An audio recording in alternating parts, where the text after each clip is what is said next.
This one is the 8th video in series of 20 videos on causes of revenue leakages in service contracts or outsourcing of work. This video is on revenue leakage occurs due to lack of re-evaluation of service contracts. Here, re-evaluation reminds me of one incident. I was playing basketball game and there was a moment in the game on the ground I got blank. I didn't know which direction to go. At the same moment, the ball was passed to me. It was in my hand and I have to go ahead. I dribbled, tackled, dodged the opponents and went into the basket area and jumped and took effort to basket. What happened? All the audience spectators were laughing.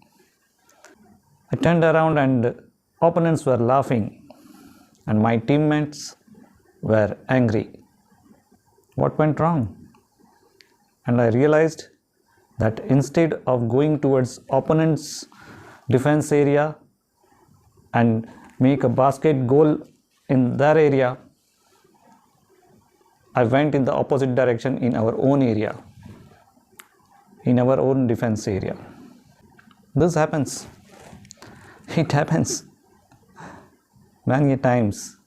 I've seen many players of all category. You work hard, you precisely work out the strategy, and at the right moment, you lost the direction. In game of basketball, you don't get time to pause to re-evaluate situation and you have to move on. You have to take decision in fraction of seconds. While here in contracting, we do get time to pause, do get time to re-evaluate the contracts, isn't it? Here, when I say re-evaluation of contract, means renegotiation of rates after the job completion or intermediate when job is going on. Such circumstances arises. Many of you must have different view that how come once rates and terms are agreed with the contractor, we have to respect it. Before I dive in the subject further, let me coin a question to you. In your organization, who has authority to trigger the decision to re-evaluate the contract? If you don't know, please check it with our organization. While contracting, we make cost estimates based on the period of the job projected, the resources required, considering all cost elements for the number of days or months or years we require them. That gives us the correctness of the estimate. This cost estimate is a tool for negotiation. A job completes earlier considerably compared to the projected time of the job while forming the contract. Does it call for the renegotiation? Let me share an experience. There was a plant shutdown of hydrocarbon plant. The projected period of the shutdown was 18 days and the shutdown was completed within 12 days, where there was no sacrifice of any jobs. The manufacturing site head, operation heads, maintenance head, safety head and HR head all took the credit of saving 6 days of production. They were also very much appreciated by the corporate. It was time for celebration for all. Obviously, contracting team was part of it. However, the contracting team knew that money has leaked. They felt discomfort. They wanted to know, was it a mistake to project 18 days of shutdown instead of 12 days?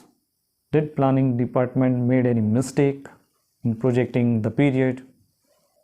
Well, if it was known that shutdown period was shorter, accordingly, cost could have been estimated and negotiated.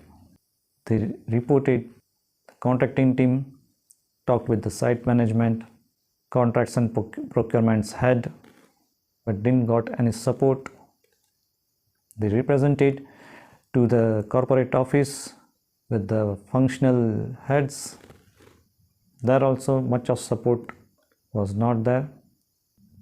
However, the team was prepared.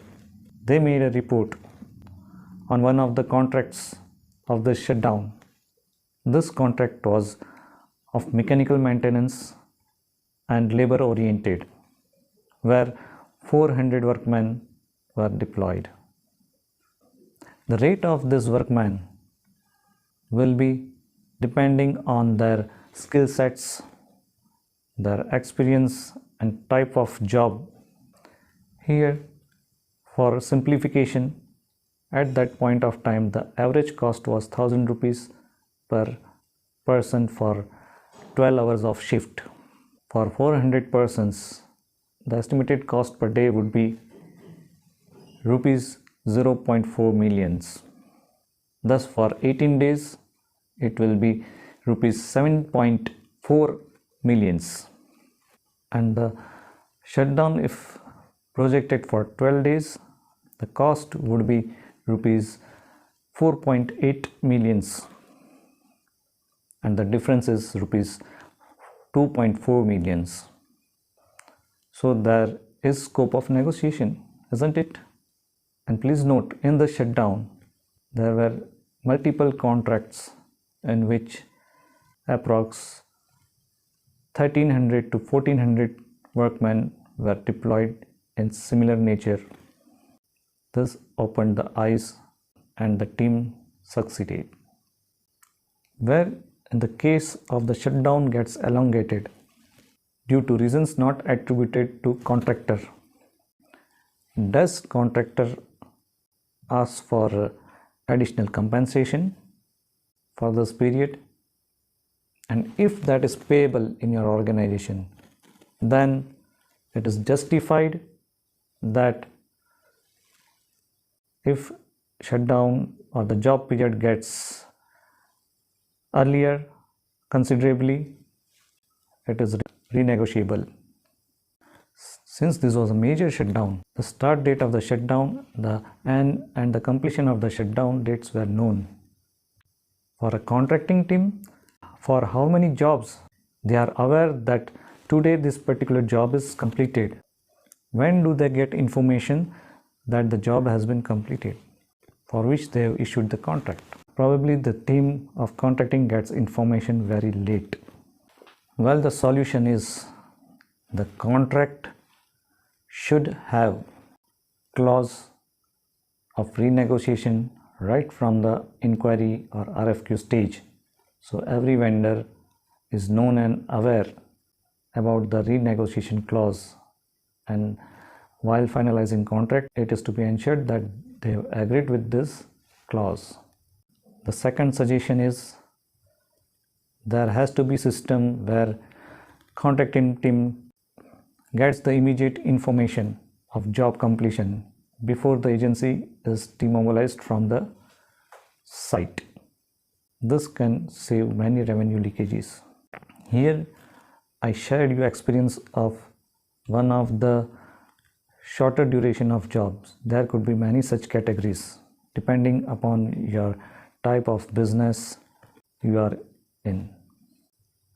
It also happens where a machinery with certain estimated scope is sent for repair to the expert's workshop. The estimate and the rates are firmed based on certain assumptions. Once the machine is opened, the actual damages are revealed and then it is renegotiated for higher cost?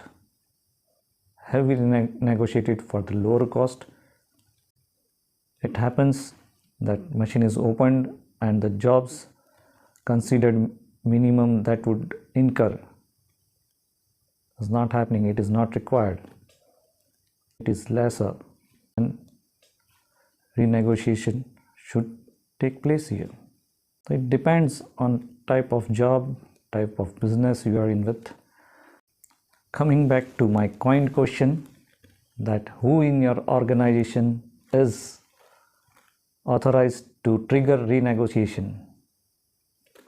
Also check how many cases are there which calls for a renegotiation, and on how many cases actions are taken. If it's not evident or evident in very few cases compared to the occurrence of such cases, it's time for introspection. This has to be brought in notice of the management. Here, if you are ignorant, keep silence, you are cheating your organization. To summarize, there need to have clause of renegotiation in contract document right from stage of inquiry, RFQ. There need to be a system where completion of job is informed to the contracting team. There needs to be authorized responsible person for triggering such cases of renegotiation. Fourth, the SOP, the policy of the department should consist with the authorities who are responsible for renegotiation cases. Definitely, you can arrest such leakages. For those who don't know, I am Dhaval Dolakia, having more than 34 years of experience in petrochemicals and engineering industry. I resolve complicated issues in service contracts. If you like the content, don't forget to comment, and if you have missed some content, here playlist card is displayed. Do click and view the missed videos. The next video, the 9th one, is on revenue leakages caused due to lack of expense checks in service contracts. Till we meet in the next video, goodbye.